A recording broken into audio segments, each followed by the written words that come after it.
Juan, hablábamos un rato en la tanda y mientras escuchábamos estos audios, más allá de que acá hay algunos datos que tienen que ver con la realidad y hay una parte de la población que está muy convencida de, a mí a veces me cuesta entenderlo, pero que cuando no gobiernan el gobierno que a ellos les gustan, somos un país de mierda. Exactamente. O sea, yo sigo siendo tan argentino como lo es, no voté a Javier Milei y yo no quiero que esto se vaya a la mierda. Bien. Para tener razón. Ya sos un argentino de mal. Claro, bueno. Ya sos un argentino de mal. Bueno, esa es la otra parte de la nota que quiero empezar a entender porque hablé con algunos jóvenes libertarios del Chuni hoy también y vamos a poner algo al aire. Pero hace 100 años, ¿qué éramos? Porque lo escuché a Javier Milei decir que había grandes posibilidades de ser una potencia mundial, que éramos la potencia mundial. No sé si de la región o del mundo, porque, bueno, hasta ahí llegaron las explicaciones. 1924, ¿qué estaba pasando en Argentina? 1923. 1924, 1923, uno podría decir, son los últimos años del llamado modelo agroexportador, ¿sí? que se consolida a finales del siglo XIX, a partir, uno podría decir, 1880, el periodo del modelo agroexportador, 1880, 1930. Periodización clásica de escuela secundaria, lo que vemos en el cole, es eso, 1880, 1930, modelo agroexportador, y la Argentina se estaba asistiendo a nivel mundial a un agotamiento, ¿sí?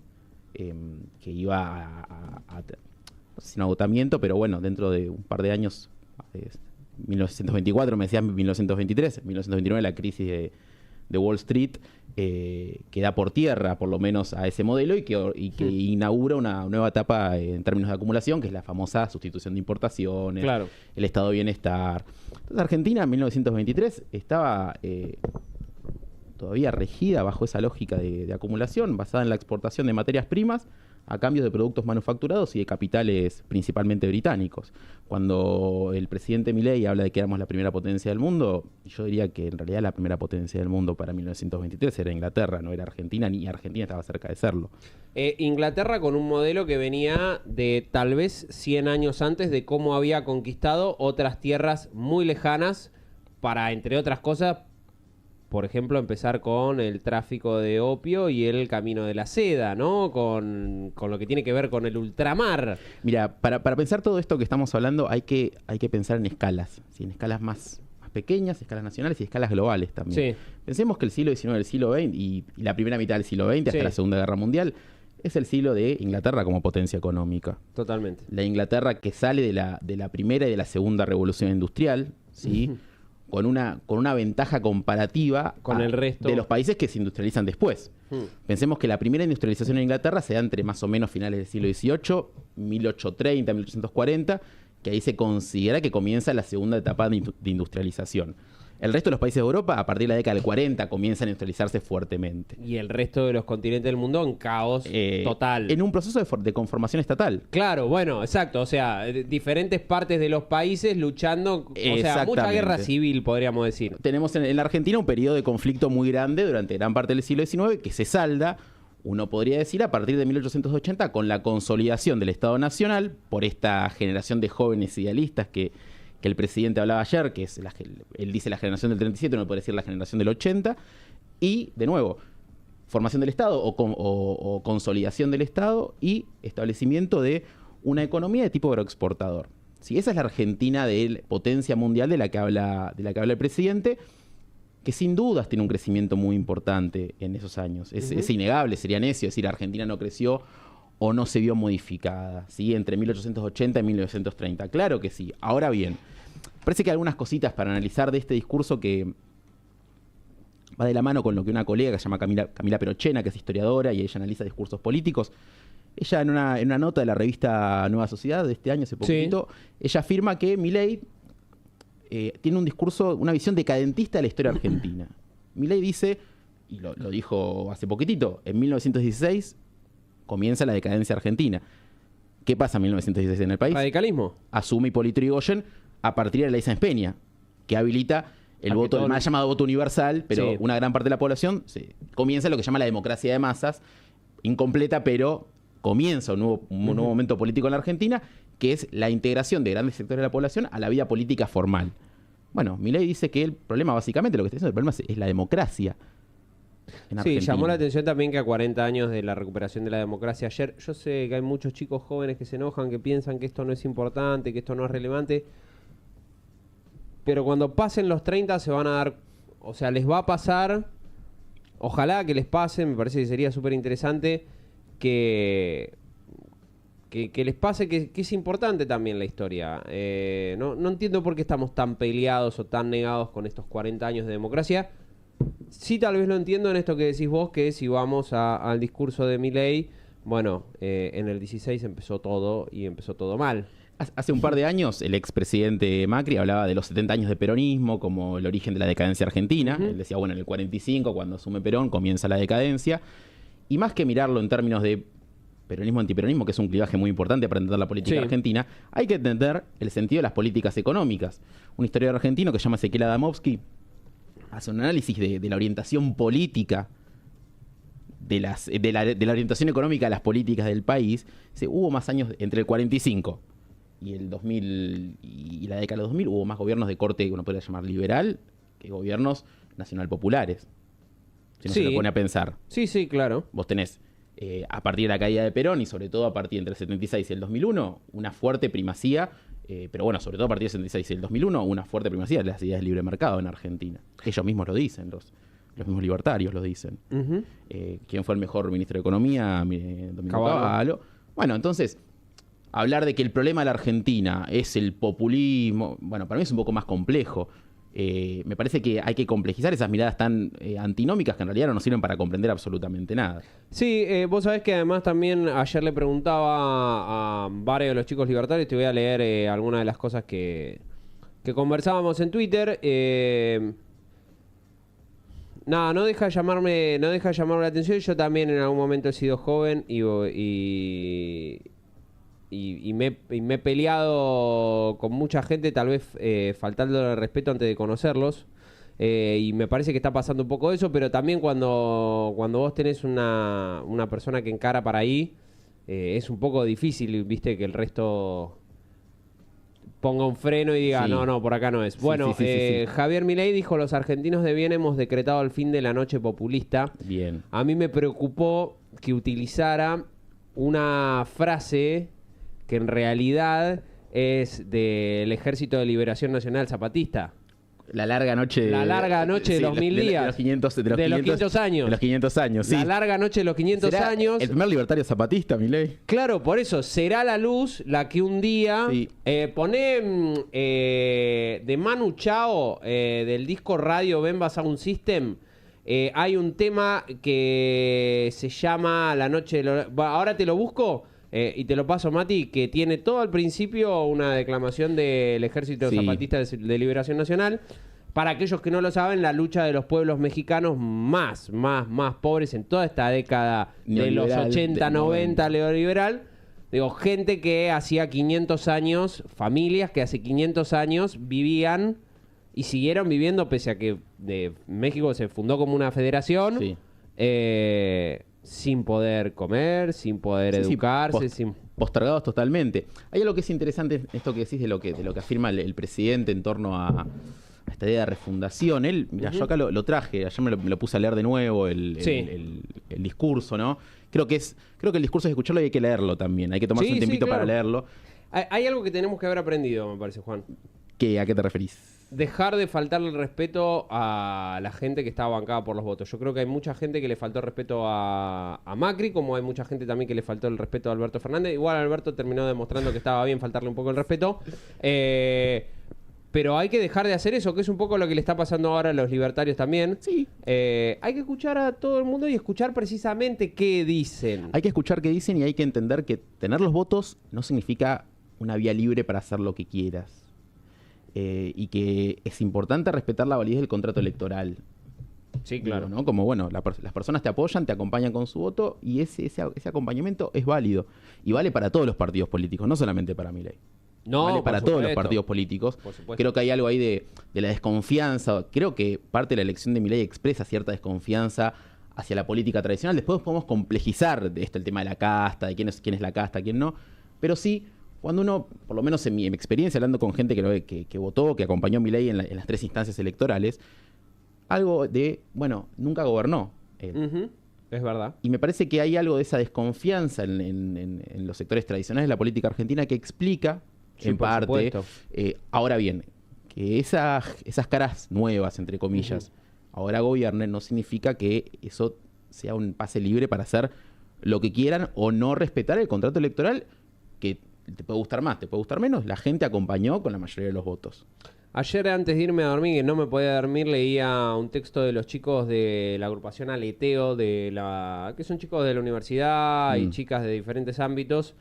Y lo contrasto un poco también con la historia que tenemos de cómo se mete en este laburo Chuni, Julián Deitch. Sí. Digo que si más allá de que los cautiva la vida institucional política, se mezclan también con diferentes generaciones Sí. que han vivido más o menos tiempo en términos democráticos, Sí. pero que se les acortan las posibilidades de demostrar fácticamente que esa democracia les está haciendo bien. No quiero decir con esto que la democracia nos No hace sirve, no, mal. no. No sirve. Pero digo, sí, educación libre, gratuito, un montón de información, todo. Bueno, laburo, posibilidades de Proyectar una vida. de proyectar una vida, posibilidad de viajar, entonces decís, bueno, Hay algo ahí. Creo que, bueno, justamente se cumplen 40 años de democracia. Creo que es bastante sintomático la llegada de Milei al poder en los 40 años de democracia. Claro. Creo que la democracia postdictadura se conforma o se configura en torno a una serie de promesas. Uno las podría sintetizar en el alfonsinismo con la democracia se come, se educa y se cura, Sí. articulada en torno al consenso sobre el nunca más, ¿no? El consenso, a ver, explícame algo que vos que lo habrás podido ver. Yo el consenso sobre el nunca más lo leí, pero no viví. ¿Existió no. el consenso sobre el nunca más alguna vez? Yo no sé si podría hablar de un consenso total porque evidentemente en Es muy 40 años difícil, de es muy democracia se ha demostrado que hay un sector muy, muy importante de la sociedad que considera que lo que sucedió en Argentina entre el 76 y el 83 estuvo bien, fue una guerra, el mismo presidente Milei. Hay algunos que les gusta también el 73 y 75. les gusta También, y por lo menos quienes trabajamos con la historia tendemos a retroceder un poquitito para analizar. Sí, claro. El 76 no termina de explicar lo que pasó. No, claro, más que nada cuando acá tenemos algunos nenes en Bahía que andan sueltos, que andaban con la campera de cuero. Con la ¿no? campera de cuero en los autos de la universidad, matando estudiantes en la Exacto, universidad como Watu. Exacto. Pero me parece que se construyó un consenso mayoritario en torno al nunca más, al respeto a las instituciones democráticas.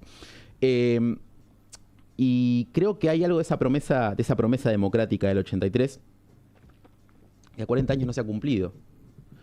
De nuevo, como decís vos, esto no significa que hay que horadar las bases de la democracia ni instaurar una dictadura. Simplemente me parece que es momento de preguntarnos, como colectivo social, como nación, cuáles son las promesas incumplidas de esa democracia. Que a mí hay una expresión de un investigador argentino que se llama Alejandro Horowitz, que él habla de la democracia y la derrota post-83. Él dice, esa democracia en relación a un capitalismo neoliberal que no tiene las condiciones materiales para cumplir lo que promete, para que el bienestar alcance a las vastas mayorías sociales.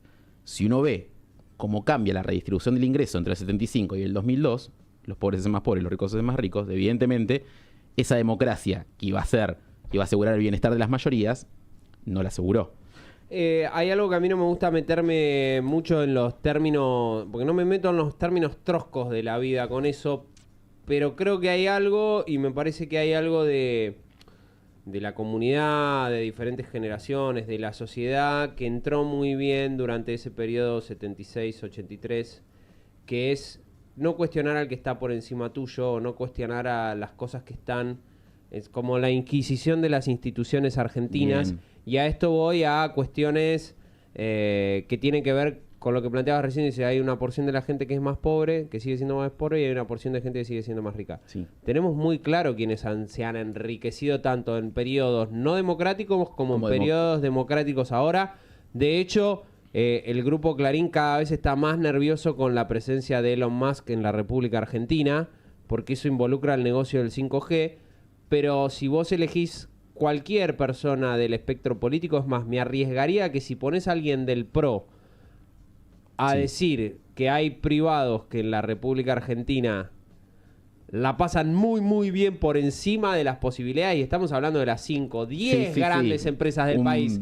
No estamos hablando de tu primo que tiene una fidera. Claro, exactamente. Estamos hablando de exportadoras. De mi amigo que tiene una financiera. No, estamos hablando de 10 empresas argentinas. Cuando vos le decís, ahí está, no, pues son todos zurdos, no ve que quieren el comunismo, qué sé yo. Hay algo para mí en ese periodo del 76 al 83 que tiene que ver con, no sé, bancar la tira, entender la autoridad, etcétera, etcétera, etcétera, que entró muy bien. A ver, es innegable que el 76, la dictadura, vamos a hablar de con la dictadura, la última dictadura cívico-militar en Argentina, fue un proceso no solamente de reacomodamiento en términos económicos, de imposición de un régimen neoliberal, pero fundamentalmente fue un proceso de disciplinamiento social a partir de un plan sistemático de exterminio, ¿sí? A ver, si uno se pone a pensar en la magnitud que tuvo ese proceso de disciplinamiento, que muy miserablemente se discute, no fueron 30.000, fueron 8.500, como si eso, primero, como si eso fuera cierto, porque no fue cierto que fueron solamente 8.500, fueron muchas personas más, y vale repetirlo en un medio de comunicación, quienes tienen que dar el número exacto de las víctimas son los victimarios, no otros organismos, que digan dónde están las víctimas, los militares. ¿Sí? Tienen que decir ellos dónde están las víctimas y se llevan el secreto a la tumba. Pero por otro lado también, la magnitud de la violencia desplegada por el Estado sobre amplios sectores de la población explica el disciplinamiento social posterior, ¿sí? Es la cultura del miedo, es el no te metas porque te va a pasar esto. Y aún así, en la década del 80, la década del 90 y uno ve en el 2001, digo, para hacer ese corte, uno ve que no funcionó tanto. No, ¿Cómo explicás desde el nuevo sindicalismo del MTA, por ejemplo, pero también Madre de Plaza de Mayo, organismos de derechos humanos, feminismos, que salen a la calle a resistir, piqueteros, a resistir y a luchar contra las políticas de ajuste del neoliberalismo? Evidentemente... Sí, o por lo menos contemplemos que hay una sociedad que le perturba mucho la palabra luchar. Por lo menos a discutir la nueva realidad. Bien. Porque vos sabés que a mí me pasa el otro día, Milei trazó una línea y varios funcionarios de Milei trazaron una línea, entre ellos Mauricio Macri, que en realidad me da la sensación que él está por encima de... Bueno, nada. Hablando de esto de los orcos, etcétera, etcétera, etcétera. Siento que gubernamentalmente hay un grupo de personas que ha trazado una línea y lamentablemente ya hay grupos que saltaron y dijeron, sí, nosotros estamos detrás de esa línea. Sí. Como apropiándose de ese... Claro, y yo esperaría, porque no sé quién o qué va a estar esperando detrás de esa línea. Creo que hay que, por lo menos me pasa a mí, ¿no? Creo que es un momento de, no quiero decir darle tiempo, pero sí, vamos a ver qué pasa. Yo también creo que si hay algo que no es amigo de los tiempos en los que nos movemos como sociedad, es la paciencia. Yo la escuchaba el otro día a Estela de Carlotto, que ella decía, perdimos, se lloró, ahora hay que luchar, ahora no hay que salir ya mismo. Ahora, obviamente, yo no estoy diciendo que se produce una política de descalabro social, hay que quedarse en la casa. Simplemente lo que estoy diciendo es, esperemos, analicemos, para poder, en todo caso, establecer una postura. Porque es difícil establecer una postura con tweets. Exactamente. Entonces me parece que en los tiempos de la política necesitan menos impresionismo, menos de algo rápido, más de analizar, pensar y qué respuesta sea, porque fundamentalmente si uno no analiza, por eso yo creo que es tan importante la historia, si uno no analiza y no comprende, no puede dar una respuesta correcta a la situación, o por lo menos más que correcta, diría eficaz. Que no sé si lo eficaz es siempre lo correcto, pero bueno, es otra discusión. Sí me parece que es momento de ver cómo se articula el panorama. No lleva un día de presidente todavía. No, entonces, por supuesto. Sin dejar de, obviamente, y esto lo digo, del peligro que significan las que al parecer van a ser las políticas económicas para la mayoría de este país, que va a llevar adelante el gobierno. Entonces yo no estoy diciendo hay que darle, no sé, por así decirlo. Los primeros 2 años. Exactamente. Creo que en la medida en que... Creo que ya nadie te da los primeros 2 años igual, Juan, en la política moderna argentina. Yo no estoy llamando un levantamiento popular, yo lo que estoy diciendo es... No, yo tampoco, pero es lo que uno nota, ¿no? Creo que hay una diferencia, por ejemplo, con el 2015. Creo que en el 2015, el ajuste que comienza a llevar adelante el macrismo, había un resto social que permitió que ese changüí de los 2 años. Creo Sí, que es hoy, verdad. con la situación extrema en la que estamos, no hay resto para esa paz social. Bueno, estos pibes que yo te decía de aleteo Sí. son pibes que tienen 21, 22, 23. Sí, Restale 8. Son pibitos que ya desde el inicio de su adolescencia sí, la empezaron a pasar como el orto, sí. ellos y sus familias, y después se comieron el pijazo de la pandemia. Y ahora salieron y es como, bueno, no sé si tengo ganas de seguir aguantando. Tirame un centro, porque me pediste el voto, tirame un centro. Exactamente, y ahí está lo complicado para mí de esto que plantea el presidente de no hay alternativa. No hay alternativa, que es una frase que acuña Margaret Thatcher en la década de los 80. Es There Sí. is no alternative. O dice. cualquier padre que hayas tenido en la década de los 90. Bien, entonces hay algo que... No hay alternativa, No hay es alternativa, es esto. Bien, perfecto. Ahora, si uno se pone a pensar, porque lo dijo el presidente, históricamente los planes de shock Sí. han sido exitosos.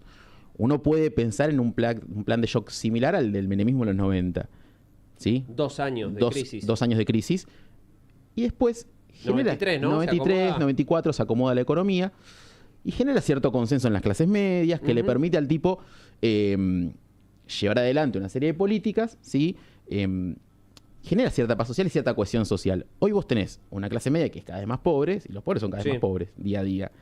Entonces, vos no le podés prometer a la gente sangre, sudor y lágrimas cuando no tiene No, con qué ya aguantar. lo ha dejado todo. Ya Eh. no le podemos pedir más, no se le puede pedir más a la gente. Y es más, la gente te va a decir algo que vos proclamaste durante toda la campaña y que creo, mira, es de las pocas cosas con las que me podría poner de acuerdo con Milei. No en que se haya equivocado o haya implementado un mal plan económico el presidente Alberto Fernández, sino que no tuvo el pleno ejercicio de su función. Digo, venís de 4 años de gente que hizo el sacrificio en los primeros 2 años de la gestión pasada con la Con la pandemia.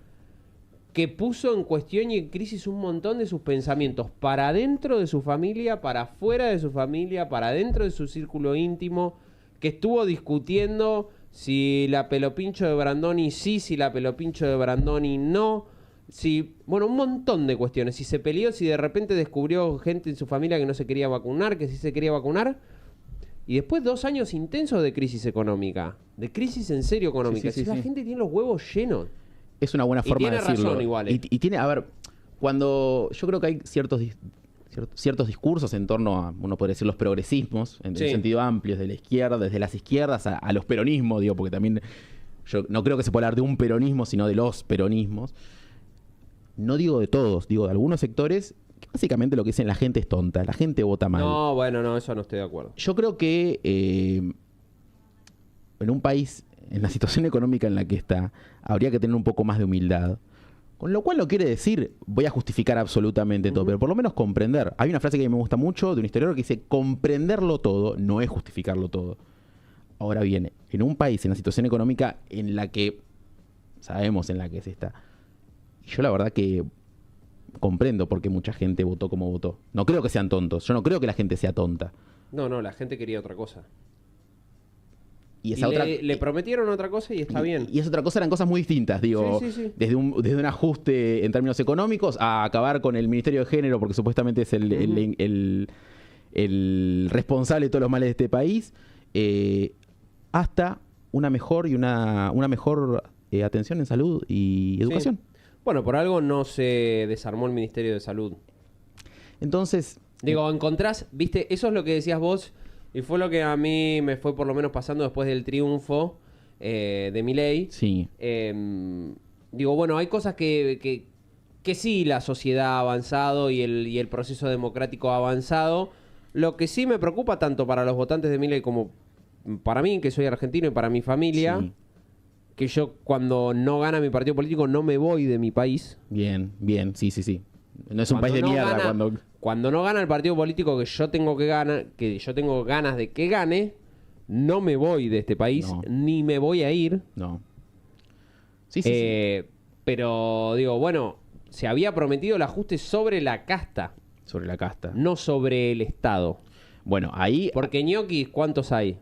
A ver, en términos reales, quienes saben de esto realmente, Sí. es mínimo, o sea, el ajuste que uno podría hacer en términos de impacto real sobre la Sí. economía, que uno podría hacer que uno haría sobre el Estado y que impacte eso en la economía de forma real. Entonces, creo que hay un problema en esto que decís vos de cómo nos afecta, cómo nos podría afectar la privatización de la educación, de la salud, una devaluación, una dolarización a la gran mayoría de la sociedad, y cómo podría afectar, que es incumplir con parte de lo que vos prometiste en campaña. Si Milei lo que decía era, yo asumo y en 2 meses se termina la inflación, viste, como que el tipo, soluciones rápidas. Bien, y ahora está prometiendo 200% de inflación mensual, creo, si mal no había escuchado. Sí. Entonces vos decís, y claro, porque vos votás, decís, lo voto porque es nuevo, y vuelve a pasar lo mismo que antes. Evidentemente creo que tiene que haber una discusión en materia económica en el país. Sí, Evidentemente claro. estamos frente al agotamiento de un modelo, de un ciclo de acumulación que uno lo podía pensar post-2001, ¿no? Las dos fuerzas políticas más importantes, el kirchnerismo y el macrismo, proponen, luego de la crisis, 2 formas de organizar económicamente el país, distintas. En algunos puntos muy distintas, en otros a veces se terminan tocando. Pero digo, ese modelo terminó de eclosionar con la pandemia. Ujú. Bueno, ahora hay que discutir cómo salimos de este embrollo. Bueno, si me preguntás a mí, Juan, simple ciudadano, docente, bueno, no creo que sea ajustando a la mayoría del país. No, claro. Porque siempre está la cuestión de discutamos la pobreza. ¿Y por qué no discutimos la riqueza de este país? ¿Por qué se discute la pobreza y no se discute la riqueza en este país? ¿Por qué te pegan un corchazo? Bueno, entonces, me parece que ahí creo que hay algunas de las cuestiones de esta democracia que me parece que es un valor y una forma de organizar la sociedad que es, hoy por hoy, es incuestionable. Creo yo que debería ser incuestionable el sistema democrático en el país. Sin embargo, discutirla no significa impugnarla ni anularla, sino querer mejorarla. Creo que discutir la democracia implica querer mejorarla, o por lo menos una discusión en términos de mejora, de que esa promesa, que creo que hoy debería ser más válida que nunca, del 83 de se come, se cura y se educa. Bueno, esa promesa no se cumplió, volvamos a pensar cómo hacemos para cumplir esa promesa. Me parece que si no discutimos eso, estamos al horno con fritas, y cualquier solución facilista es un chamullo, sea de quien sea. A ver, uno lo escucha a Milei, y el tipo primero decía en 6 meses soluciona el país. Después, si me dan 35 años, Argentina vuelve a solucionar. ¿Con qué quedamos? ¿Lo va a solucionar en 6 meses o en 35 años? Entonces, yo no quiero soluciones fáciles, ni quiero soluciones en todo caso. Y creo que una gran parte de la ciudadanía, vos, yo, los chicos acá, queremos que la cosa mejore. Ahora bien, ¿cómo va a mejorar? ¿Y quién va a pagar eso? Sí, que el sacrificio, que no nos vendan el chamullo de que el sacrificio lo tiene que hacer la gente que paga impuestos y que ya tiene el cinturón bastante ajustado. ¿Cómo le vas a pedir sacrificios a una persona que no llega a fin de mes? ¿Qué más sacrificio que tener que ir al supermercado y hacer colas para comprar comida porque no sabes cuánto va a salir al otro día? Mira, el informe de Creva de noviembre. Canasta alimentaria, 191.630. 191.000 pesos 630. Para comer. Y la canasta total, estamos hablando de una familia tipo, pero canasta total es para cubrir los gastos necesarios de básicos, como alimentarios, no alimentarios, y para pasar el umbral de la pobreza. Bien.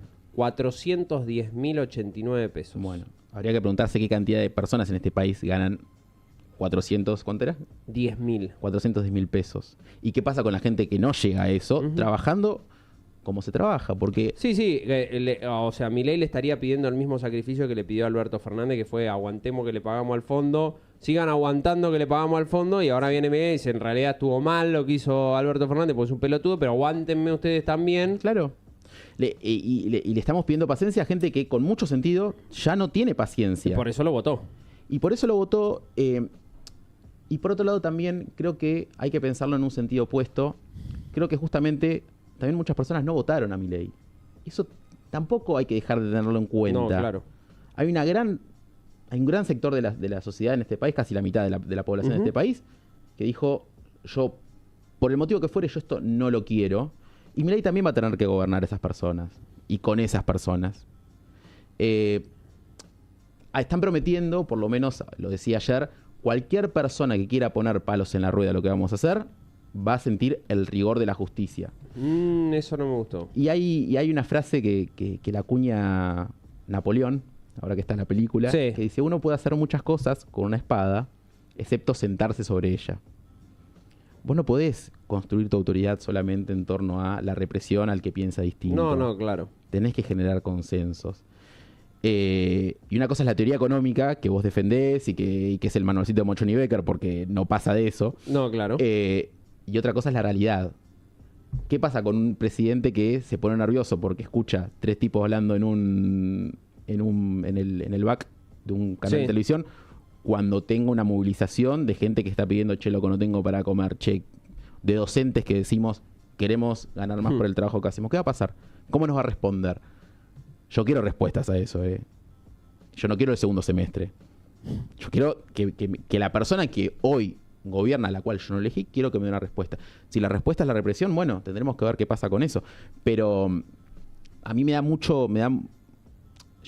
por lo menos a mí me da un poco de temor esta sensación medio de desconcierto y de angustia que hay en muchos sectores de la población respecto a lo que va a pasar. El fin de semana se vio eso en los supermercados. Sí, claro. ¿Qué va a pasar? Y bueno, vamos a toquearnos porque no sé. Bueno, creo que es momento de que podamos vivir una vida tranquila. Creo que la mayoría queremos una vida tranquila, una vida relativamente... hay algo que sucede en los momentos revolucionarios, ¿no? Que se producen momentos de asambleas permanentes. Sí. La gente no tiene una paja bárbara para hacer eso ahora. Lo decía Íñigo tiene razón, Errejón, lo decía Rejón. La gente no quiere vivir de asamblea permanente. No, boludo.